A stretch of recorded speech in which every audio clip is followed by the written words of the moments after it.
Hey friend, this is Sonali Jain and welcome to layer 3 education. जैसा कि आप आपकी स्क्रीन पर देख पा रहे एक ऐप है एमपी परीक्षा ऐप। ठीक है, उस पर आप फ्री में मॉक टेस्ट लगा सकते हैं। साथ में अगर आप चाहे तो टेस्ट सीरीज भी परचेज कर सकते हैं। उसके लिए आपको एक कूपन कोड यूज़ करना होगा विच इज़ LAYFGOV50। इस कूपन कोड का यूज़ करके आप टेस्ट सीरीज परचेज कर सकते हैं। साथ में आप grade 1 and grade 2 MPSI constable RRB JEE MPPSC सभी की टेस्ट सीरीज परचेज कर सकते हैं। इसके लिए आपको डिस्क्रिप्शन लिंक में जाना होगा, वहाँ पर एक लिंक रहेगी। अंटिल आप प्ले स्टोर पर जाकर भी इसको डाउनलोड कर सकते हैं। देखो, कल के प्रीवियस सेशन में अपन ने कुछ क्वेश्चन देखे थे करंट अफेयर, जनरल नॉलेज जो है हमारा एमपी का जीके से रिलेटेड। तो आज उसी सेशन को अपन आगे बढ़ाते हैं और आज कुछ चीज़ें इसमें कंप्लीट करेंगे और ट्राई करेंगे कि ज़्यादा से ज़्यादा चीज़ें अपन कवर कर पाएँ। ठीक है, अपन ने कल जो स्टॉप किया था वो नदियों के यहाँ पर किया था, तो आज वहीं से अपन आगे स्टार्ट करेंगे। अगर किसी ने प्रीवियस सेशन नहीं देखा है तो वो प्रीवियस सेशन देख लें जाकर। ठीक है, चंबल, शिप्रा, काली सिंध, पार्वती, कूनो, सिंध, बेतवा, धसान और केन जो कि पूर्व की ओर बहती है। अपन ने कल ये डिस्कस किया था, कुछ नदियाँ पूर्व की ओर बहती है और जो हमारी नर्मदा नदी थी वो पश्चिम की ओर बहती है। ठीक है, तो ये चीज़ आप याद रखेंगे। ये जो नदियाँ होती है ये सारी क्या होती है, पूर्व की ओर बहती है। और सभी अपन एमपी की नदियों की बात करें और ये सारी नदियाँ यमुना नदी जो है उसके अंदर जाकर मिल जाती है। पहली चीज़ आपको यहीं से क्लियर हो जानी चाहिए। उसके बाद बात की जाए शिप्रा नदी, जिसके किनारे प्राचीन शहर उज्जैन बसा हुआ है। ठीक है, जिसमें हिंदू धर्म के पवित्र नदियों में से एक माना जाता है। शिप्रा नदी को हर 12 साल में यहाँ पर सिंहस्थ कुंभ का मेला आयोजित किया जाता है और इन नदियों द्वारा बहा के लाई गई भूमि कृषि जो होती है वो कृषि समृद्ध होती है, मतलब कि जो भूमि होती है वो कृषि के लिए क्या होती है, उपयोगी हो जाती है। फिर गंगा नदी की बात की जाए तो गंगा नदी जो है, गंगा नदी के बेसिन के पूर्वी भाग में सोन, टोंस, बिहार यानी कि मध्य प्रदेश का ऊंचा जलप्रपात जो इसी नदी में बनता है, जो बनता है हमारा धुआंधार जलप्रपात वो इसी नदी में बनता है। ठीक है, तथा रिहंद नदियाँ, गंगा बेसिन के पूर्वी भाग में कौन कौन सी नदियाँ हैं, सोन, टोंस, बिहार और रिहंद नदियाँ हैं। ठीक है, ये चीज़ आप याद रखेंगे। उसके बाद बात की जाए सोन अमरकंटक के मेकाल पहाड़ों से निकलती है। बहुत सारे क्वेश्चन ऐसे भी अराइज हो सकते हैं कि इस नदी का उद्गम स्थल कहाँ से, जानपावा पहाड़ी से कौन सी नदी निकलती है। ठीक है, इस तरीके से किस नदी का उद्गम स्थल भारत के बाहर होता है, ऐसे बहुत सारे क्वेश्चन अराइज हो सकते हैं। तो आई विल ट्राई कि ज़्यादा से ज़्यादा क्वेश्चन अभी सेशन में अपन कवर करते जाएँ। सोन अमरकंटक के मेकाल पहाड़ों से निकलती है। वर्ष 2011 की जनगणना के अंतिम आंकड़ों के अनुसार मध्य प्रदेश की कुल जनसंख्या 72626809 है। ये आपको एक आंकड़ा याद रखना है।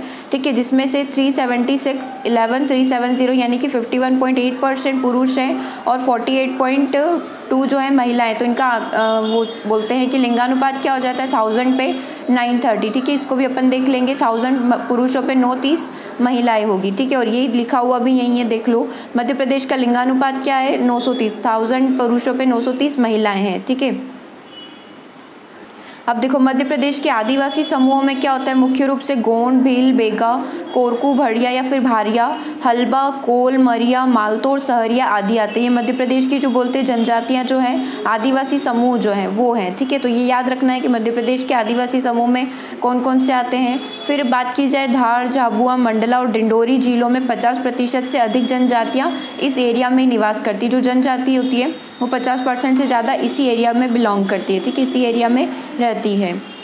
देन बात की जाए खरगोन, छिंदवाड़ा, सिवनी, सीधी, सिंगरौली और शहडोल जिलों में 30 से 50% आबादी जनजातियों की है। ठीक है, इनमें भी 30 से 50 के आसपास ये जनजातियां रहती है। 2001 की जनगणना के अनुसार मध्य प्रदेश में आदिवासियों की जनसंख्या 1223300 थी, जो कि कुल जनसंख्या का 20% है। मतलब कि कुल जनसंख्या जो है उसका 20% ही हमारी मध्य प्रदेश की आदिवासी जनजातियाँ हैं। ठीक है, और 30 से 50% यहाँ पर रहती है। सिर्फ आपको नॉर्मल इतना भी याद ना रखते हुए सिर्फ अभी आपको ये याद रखना है कि कौन से शहर है जहाँ पर जनजातियों का वेटेज क्या है, बहुत ज़्यादा है। चलो अब लिटरेसी पे आ जाते हैं, साक्षरता दर के ऊपर। 2011 की जनगणना के अनुसार मध्य प्रदेश की साक्षरता 70%, जिसमें पुरुष 80% और महिलाएं 60% साक्षर थी। ठीक है, ये भी आपको याद रखना है। अभी तक 2011 की जनगणना ही चल रही है, उसी के आधार पर हम सारे पॉइंट्स लेकर चलते हैं। ठीक है, राज्य में भारत में कई प्रमुख शैक्षिक संस्थान और अनुसंधान संस्थान हैं, जिसमें से IIM और IIT जो है दोनों इंदौर में ही। तो एक क्वेश्चन यहाँ से भी बनता है कि ऐसा कौन सा शहर है जहाँ पर IIT और IIM दोनों एक ही जगह पर है, तो वो है हमारा इंदौर। ठीक है, फिर आता है अखिल भारतीय आयुर्वेदिक संस्थान एम्स जो है वो भोपाल में है। भारतीय विज्ञान शिक्षा अनुसंधान संस्थान IISER भोपाल, भारतीय पर्यटन व यात्रा अनुसंस्थान IITTM Gwalior, IIFM Bhopal, national law institute university Bhopal में शामिल है। ये राज्य के अपने महत्वपूर्ण शैक्षिक संस्थान है, ठीक है। अपने मध्य प्रदेश की बोल सकते हैं कि एक क्वालिटी है जहाँ पर इतने सारे संस्थान अवेलेबल हैं। नेक्स्ट बात की जाए, राज्य में एक पशु चिकित्सालय, पशु चिकित्सा विज्ञान विश्वविद्यालय, नानाजी देशमुख पशु चिकित्सा विज्ञान विश्वविद्यालय जबलपुर भी है। इसके 3 संस्थान है अलग अलग, एक तो जबलपुर में है, एक महू और एक रीवा में है, ठीक है। कौन सा? पशु चिकित्सा विज्ञान विश्वविद्यालय, ठीक है, और नानाजी देशमुख, ठीक है, इनका नाम है शॉर्ट, मगर अगर अलग नाम बोला जाए तो। नेक्स्ट बात की जाए, अब नॉर्मल तो ये साक्षरता लिटरेसी की बात हो गई, भाषा की थोड़ी बहुत बात कर लेते हैं। राज्य की आधिकारिक भाषा हिंदी है। मालवा में क्या क्या आता है? मालवी, निमाड़ी, निमाड़ में निमाड़ी, बुंदेलखंड में बुंदेली और बघेलखंड, और दक्षिण पूर्व में बघेली यानी कि रीवा बोली जाती है, ठीक है। यहाँ पर बघेली भाषा बोली जाती है, मालवा से नाम से समझ आ रहा है। मालवी, निमाड़ी, बुंदेली और बघेली 4 भाषाएं जहाँ पर बोली जाती है, और आधिकारिक भाषा हमारी हिंदी है, ठीक है।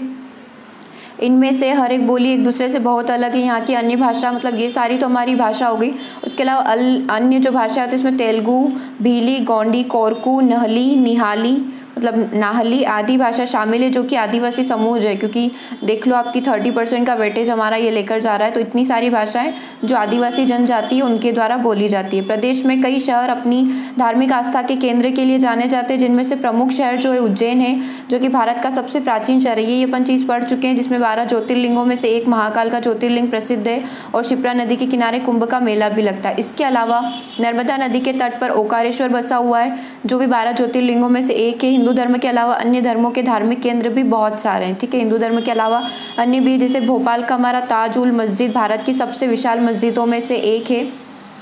उसके बाद मोस्ट इंपॉर्टेंट चीज़ कि मध्य प्रदेश के 3 स्थलों जो हैं यूनेस्को द्वारा विश्व धरोहर घोषित किए गए। कौन कौन से? खजुराहो का है, जिसको 1986 में यूनेस्को द्वारा विश्व धरोहर घोषित किया गया था। जगदम्बी देवी मंदिर रीवा सहित, और सांची बौद्ध स्मारक और भीमबेटका की रॉक शेल्टर जो है, ये सारे हमारे यूनेस्को द्वारा विश्व धरोहर में शामिल किए गए हैं। उसके बाद बात की जाए मध्य प्रदेश में, ठीक है। अब भाषा की बात हो गई, अब संगीत की भी बात कर लेते हैं। मध्य प्रदेश में अपने शास्त्रीय व लोक संगीत के लिए विख्यात है, और विख्यात हिंदुस्तानी शास्त्रीय संगीत घरानों में मध्य प्रदेश के कौन कौन से घराने प्रसिद्ध है? तो एक मेहर घराना, ग्वालियर घराना और सेनिया घराने, ये 3 घराने मध्य प्रदेश से बहुत ज़्यादा विख्यात है। अब नेक्स्ट बात कर लेते हैं, मध्यकालीन भारत में सबसे विख्यात 2 गायक हुए थे। एक तो है तानसेन और एक है बैजू बावरा, जो कि मध्य प्रदेश के ग्वालियर से ही हैं, ठीक है। ग्वालियर के आसपास के इलाकों से ही वो हैं। कौन कौन? तानसेन और बैजू बावरा, ठीक है। पूछा जाए कि तानसेन कहाँ से, तो मध्य प्रदेश में ग्वालियर से। उसके बाद बात की जाए, प्रसिद्ध ध्रुपद कलाकार अमीनुद्दीन डागर, जो कि इंदौर से, गुंजेदा ब्रदर्स उज्जैन से, और उदय भवालकर उज्जैन भी वर्तमान मध्य प्रदेश के ही है। माँ विंध्यवासिनी मंदिर अति प्राचीन मंदिर है, मतलब बहुत पुराना मंदिर है, और ये अशोकनगर जिले से दक्षिण दिशा और तुमेर में स्थित है, मतलब तुमेर यानी कि तुमवन में यह स्थित है। तो नॉर्मल क्या चीज़ें आप याद रखेंगे? ये तीनों नाम आप याद रखेंगे कि ये मध्य प्रदेश के, और साथ में माँ विंध्यवासिनी का मंदिर जो है बहुत प्रसिद्ध है, वो भी हमारे मध्य प्रदेश में ही आता है, ठीक है। उसके बाद नेक्स्ट बात कर लेते हैं, प्रदेश के लोक नृत्य की भी बात कर लेते हैं। प्रदेश के प्रमुख लोक नृत्य में बधाई, राई, सायरा, जावरा, शेर, अखाड़ा, शितान, बरेदी, कर्म काठी, आग, सैला, मोनी, धिमराई, कनारा, भगोरिया, दशेरा, ददरिया, दुलदुल घोड़ी, लगी घोड़ी, फेफरिया, मांडलिया, डंडा, एडी खड़ा, दादेल, मटकी, बिरहा, अहिराई, परधोनी, विल्मा, दादर और कलश शामिल है। बहुत सारे, सिर्फ मैं आपको इंपॉर्टेंट चीज़ें बता देती हूँ कि कौन कौन से आप अच्छे से अभी याद करेंगे। एक तो बधाई, राई, और इस लाइन में है हमारे भगोरिया, ठीक है। भगोरिया तो हमको पता ही होता है क्योंकि हमारे मध्य प्रदेश का ये तो भगोरिया एक तो याद रखना ही है। बधाई, राई, ये दोनों और याद करेंगे आप साथ में।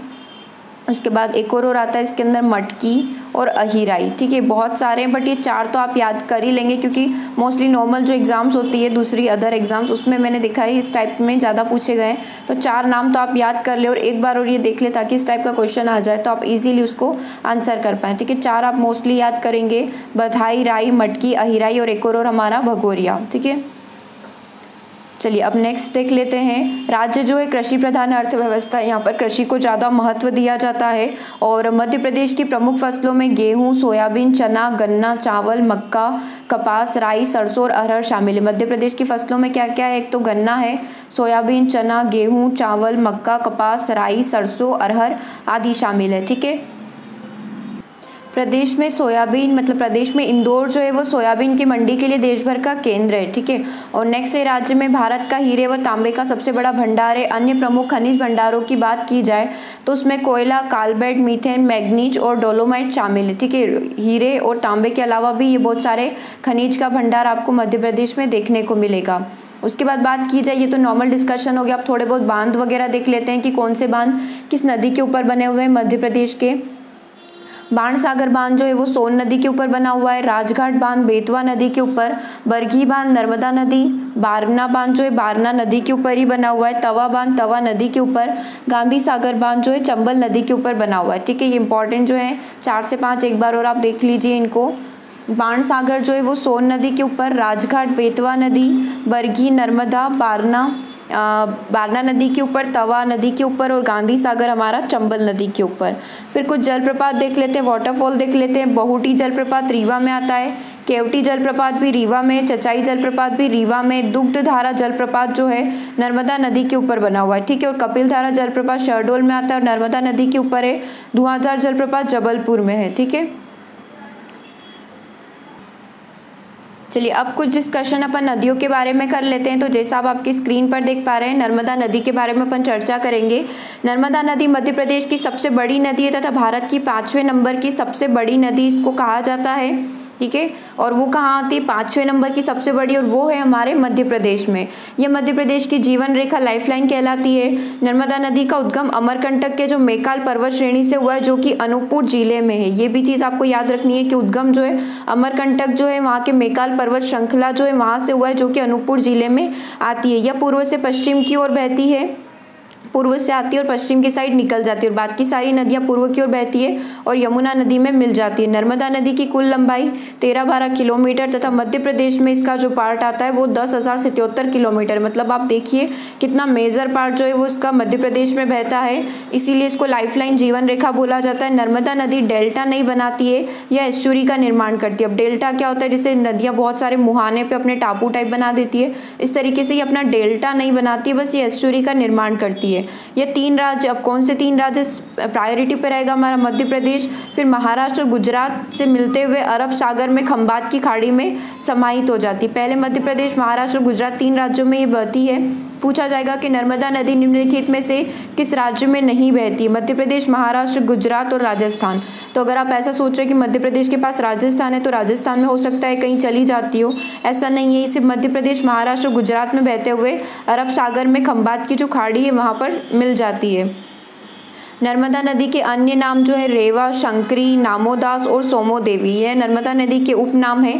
जैसे हमारे उपनाम होते हैं वैसे नर्मदा नदी के भी कुछ उपनाम है, विच इज़ रेवा, शंकरी, नामोदास और सोमोदेवी। इसकी 41 सहायक नदियाँ हैं। ठीक है। मतलब इसकी सपोर्टिव हैं नदियाँ हैं जो कि नर्मदा नदी में जाकर मिल जाती है, विच इज़ तवा, हिरण, शक्कर, दूधी, करजन, शेर, बनास, मान इत्यादि। मतलब मेजर ये है और छोटी छोटी बहुत सारी, और ऐसे करके टोटल 41 है। नर्मदा नदी द्वारा निर्मित जलप्रपात कपिल धारा व दुग्ध प्रपात जलप्रपात है, जो कि अनूपपुर में। ठीक है। कपिल धारा एक तो, और एक है दुग्ध धारा जलप्रपात जो कि अनूपपुर में है। फिर आता है धुआंधार जलप्रपात भेड़ाघाट जबलपुर में आता है। सहस्त्रधारा जलप्रपात महेश्वर खरगोन में आता है। और दर्दी जलप्रपात व मानधाना जलप्रपात, ये नर्मदा नदी के कुछ जलप्रपात हैं। ठीक है। अब ये तो हो गई जलप्रपात की बात, वाटरफॉल्स की बात। अब अपन डैम की बात कर लेते हैं। तो नर्मदा नदी पर निर्मित बांध इंदिरा सरोवर जो आता है वो खंडवा डिस्ट्रिक्ट में आता है। सरदार सरोवर नवेगांव गुजरात में बना हुआ है। महेश्वर परियोजना महेश्वर में। बरगी परियोजना बरगी जबलपुर में। और ओमकारेश्वर परियोजना है। ठीक है। सारी नर्मदा नदी के ऊपर अपन ने बातें कर ली। उद्गम स्थल कहाँ से है, कहाँ कहाँ किस स्टेट को क्रॉस करती है, क्या क्या इसके जलप्रपात है और क्या क्या इसके ऊपर बांध बने हुए। एक बार और आप फटाफट से इस चीज़ को देख लीजिए। मध्य प्रदेश की सबसे बड़ी 5वीं सबसे बड़ी नदी लाइफलाइन अमरकंटक मैकाल पर्वत श्रेणी अनूपपुर जिले में आती है, पूर्व से पश्चिम की ओर बहती है, डेल्टा नहीं बनाती, ओनली एस्चुरी बनाती है, 13-12 किलोमीटर इसकी लंबाई है, 10,077 एमपी में आता है। 3 राज्य मध्य प्रदेश, महाराष्ट्र, गुजरात में मिलते हुए अरब सागर में जो खंबात की खाड़ी है, ठीक है, वहाँ पर जाकर मिल जाती है, उसी में समाहित हो जाती है। कुछ उपनाम हैं रेवा, शंकरी, नामोदा, सोमोदेवी। 41 सहायक नदियाँ तवा, हिरण, शकरी, दूधी, करजन, शेर, बनास, मान इत्यादि, ठीक है। और जलप्रपात कपिल धारा, दुग्ध धारा, धुआंधार जलप्रपात, सहस्त्र धारा, दर्दी जलप्रपात और मानधारा जलप्रपात है। उसके बाद कुछ बांध है इंदिरा सरोवर, सरदार सरोवर, महेश्वर परियोजना, बरगी परियोजना और ओंकारेश्वर परियोजना। चलिए तो अब दूसरी नदी के बारे में बात करते हैं, विच इज़ बेतवा नदी, ठीक है। बेतवा नदी की अपन बात कर रहे हैं। इस नदी का पौराणिक नाम बैत्रवती है, पहले इसको बैत्रवती बोला जाता था। बेतवा नदी रायसेन जिले के कुमार गांव की महादेव पर्वत श्रेणी से निकलती है। ये चीज़ आप याद रखेंगे, जिसे हमने वहाँ पर रखा था, अनूपपुर से निकलती है, मैकाल पर्वत श्रृंखला से अमरकंटक की। तो यहाँ पर अपन को याद रखना है कुमार गाँव की जो महादेव पर्वत श्रेणी है वहाँ से ये निकलती है। यह मध्य प्रदेश यानी कि मध्य प्रदेश और उत्तर प्रदेश में कुल 480 किलोमीटर बहते हुए उत्तर प्रदेश के हमीरपुर में यमुना नदी में जाकर मिल जाती है, ठीक है। तो ये यमुना की एक सहायक नदी हो गई जो कि मध्य प्रदेश उत्तर प्रदेश में 480 किलोमीटर बहती है और फिर उत्तर प्रदेश का जो हमीरपुर में जो यमुना नदी बहती है वहाँ पर जाकर ये मिल जाती है। और बेतवा की भी सहायक नदियाँ हैं बीना, केन, धसान, सिंध नदी का आपने सुना होगा, कालीभीति जो नदी है वो भी आपने सुनी होगी, देनवा, मलिनी इत्यादि जो इसकी सहायक नदी है, जो सभी बेतवा में मिल जाती है और बेतवा फाइनली यमुना में मिल जाती है, ठीक है। यमुना फाइनली फिर गंगा में मिल जाती है। इस तरीके से पूरा एक फ्लो चलता है, ठीक है। अपन को फिर बिल्कुल फ्री टाइम होगा तब अपन पूरा इसको मैप के थ्रू भी सीखेंगे। विदिशा, सांची, ओरछा, गुना इसके किनारे बसे शहर हैं, ठीक है। इसके किनारे कौन, बेतवा नदी के किनारे कौन कौन से शहर बसे हुए हैं। क्वेश्चन इस तरीके से आता है, ओरछा शहर जो है वो किस नदी के किनारे बसा है, तो बेतवा नदी के किनारे। इस तरीके से हमको करना है, ठीक है। विदिशा, सांची, ओरछा, गुना इसके किनारे बसे शहर हैं। बेतवा नदी पर राजघाट बांध तथा माता टीला बांध, ये जो है माता टीला बांध बने हुए हैं जिसमें मध्य प्रदेश एवं उत्तर प्रदेश की संयुक्त सिंचाई परियोजना। एक बार और ये अपन वापस से पढ़ते हैं पॉइंट। बेतवा नदी पर राजघाट बांध तथा माता टीला बांध बने हुए 2 बांध हैं बेतवा नदी के ऊपर, जो कि मध्य प्रदेश और उत्तर प्रदेश की सिंचाई परियोजना में बहुत काम आते हैं ये दोनों बांध, ठीक है। और इस सिंचाई परियोजना द्वारा भांडेर, दतिया, भिंड तथा ग्वालियर लाभान्वित हुए हैं। कौन कौन से राज्य हैं जो, कौन कौन से बोल सकते हैं शहर है जो इसके द्वारा लाभान्वित हुए हैं, तो भांडेर, दतिया, भिंड तथा ग्वालियर लाभान्वित हुए हैं, ठीक है। एक बार और अपन पूरा देख लेते हैं बेतवा नदी का। बेतवा नदी का पुराना नाम बैत्रवती है और बेतवा नदी रायसेन जिले के कुमार गांव की जो महादेव पर्वत श्रेणी है वहाँ से निकलती है। मध्य प्रदेश उत्तर प्रदेश में कुल 480 किलोमीटर बहते हुए उत्तर प्रदेश के हमीरपुर से यमुना नदी में मिल जाती है। बेतवा नदी की सहायक नदियाँ कौन कौन सी हो गई, बीना, केन, धसान, सिंध, देनवा, कालीभीत और मालिनी इत्यादि इसकी नदियाँ हो गई सहायक नदियाँ। विदिशा, सांची, ओरछा, गुना इसके किनारे बसे हुए शहर हैं। बेतवा नदी पर राजघाट बांध तथा माता टीला बांध बने हुए हैं और मध्य प्रदेश और उत्तर प्रदेश की संयुक्त सिंचाई योजना है, ठीक है। और उसके बाद बात की जाए तो भांडेर, दतिया, भिंड तथा ग्वालियर सिंचाई परियोजना से लाभान्वित हुए शहर हैं, ठीक है। अब अपन बात कर लेते हैं शिप्रा नदी के बारे में। यह नदी इंदौर के काकरी बारडी नामक पहाड़ी से निकलती है। शिप्रा नदी उज्जैन, देवास में बहते हुए मंदसौर में चंबल नदी में मिल जाती है। शिप्रा नदी क्या होती है, उज्जैन, देवास और जिलों में बहते हुए मंदसौर की चंबल नदी में मिल जाती है। इसकी कुल लंबाई 195 किलोमीटर है। शिप्रा नदी को मालवा की गंगा भी कहा जाता है और इसी के किनारे उज्जैन का प्रसिद्ध महाकालेश्वर मंदिर है। और खान नदी शिप्रा की सहायक नदी है, जो कि इंदौर और इसके आसपास बहती है वो शिप्रा की सहायक नदी है। अब बात करते हैं वैनगंगा नदी की। तो यह नदी सिवनी के परसवाड़ा पठार से निकलती है। वैनगंगा नदी जो है महाराष्ट्र में वर्धा नदी में मिल जाती है, ठीक है। वैनगंगा जो नदी है वो महाराष्ट्र के वर्धा नदी जो है उसके अंदर जाकर मिल जाती है, ठीक है। अपने मध्य प्रदेश से महाराष्ट्र की जो वर्धा नदी उसमें जाकर मिलेगी। कान्हान, पेंच तथा बावनथड़ी इसकी सहायक नदियाँ हैं।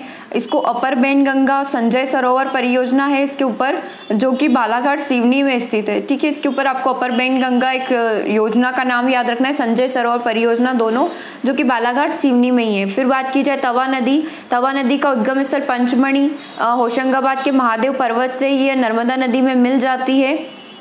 होशंगाबाद के निकट ही नर्मदा नदी में मिल जाती है। इसकी सहायक नदी मलिनी देनवा है और ये मध्य प्रदेश का इसी के ऊपर सबसे बड़ा सड़क पुल बना हुआ है। किसका? मध्य प्रदेश का सबसे बड़ा सड़क पुल तवा नदी पर। ठीक है, अब काली सिंध नदी की बात की जाए तो यह नदी देवास जिले के विंध्याचल पर्वत से निकलती है। इसकी लंबाई 150 किलोमीटर है। यह शाहजपुर व राजगढ़ जिलों में बहती हुई राजस्थान में जो चंबल नदी है, ठीक है, मध्य प्रदेश और राजस्थान, तो ये राजस्थान में जाकर चंबल नदी में मिल जाती है, विच इज काली सिंध नदी। ठीक है, अब केन की बात कर ले तो केन नदी विंध्याचल पर्वत से निकलती है। यह उत्तर की ओर बहती हुई यमुना नदी में मिल जाती है। याद रखना है, उत्तर की ओर बहते हुए यमुना नदी में मिल जाती है। ठीक है, और पार्वती नदी जो है सीहोर जिले के विंध्य पर्वत से निकलती है और ये गुना में जो है चंबल नदी वहां पर जाकर मिल जाती है। तो क्या याद रखेंगे आप पार्वती नदी के बारे में? सीहोर जिले के विंध्य पर्वत से निकलती है और गुना नदी में जाकर चंबल नदी में, गुना में जाकर चंबल नदी में ये मिल जाती है। ठीक है, तो अपन आज के सेशन को यहीं ओवर कर रहे हैं। नेक्स्ट सेशन में हम मिलेंगे कुछ नए क्वेश्चंस के साथ, कुछ नए इसी तरह वन लाइनर सीरीज के साथ। Okay, thank you. और आप मुझे वन मोर थिंग, आप मुझे कमेंट करके बताएंगे कि आपको ये कैसा लगा। ठीक है, ज़्यादा से ज़्यादा आप कमेंट करेंगे तो मेरे लिए भी सही रहेगा कि मैं और किस तरीके की चीज़ें लेकर आऊँ। आई विल ट्राई कि नेक्स्ट सेशन में मैं आपके लिए कुछ डेज के ऊपर लेके आऊँ। ठीक है, क्योंकि महत्वपूर्ण दिवस पूछे जाते हैं कि 4 दिसंबर को क्या मनाया जाता है, 1 दिसंबर को क्या होता है, इस तरीके से। तो आई विल ट्राई कि वो वाला सेशन अब नेक्स्ट पार्ट में आपका कंप्लीट हो जाए। ठीक है, तो आपको क्या करना है, मुझे कमेंट करके बताना है और अगर आपको सेशन हमारा अच्छा लगा है तो लाइक करना ना भूलें। Okay, thank you.